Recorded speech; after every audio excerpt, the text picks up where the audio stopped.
Helicopter দুর্ঘটনায় ইরানের president Ebrahim Raisi সহ 9 আরোহীর মৃত্যু হয়েছে। এ তথ্য নিশ্চিত করেছে তেহরান। এর আগে বিধ্বস্ত হেলিকপ্টারটির সন্ধান পাওয়ার পর রেড ক্রিসেন্ট জানায় সেটি সম্পূর্ণ পুড়ে গেছে এবং প্রাণের কোনো চিহ্ন পাওয়া যায়নি।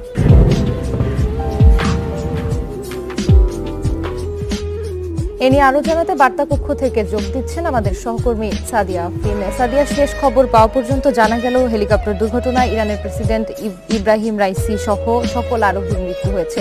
বিধ্বস্ত হেলিকপ্টারে কতজন আরোহী ছিলেন এবং কারা ছিলেন তারা? রুবা, আমরা সর্বশেষ যেটি জানতে পেরেছি যে হেলিকপ্টারে 9 জন আরোহী ছিলেন। তার মধ্যে ইরানের প্রেসিডেন্ট ইব্রাহিম রাইসি, পররাষ্ট্রমন্ত্রী আব্দুল্লাহিয়ান এবং আরও ঊর্ধ্বতন কর্মকর্তা ছিলেন এবং কো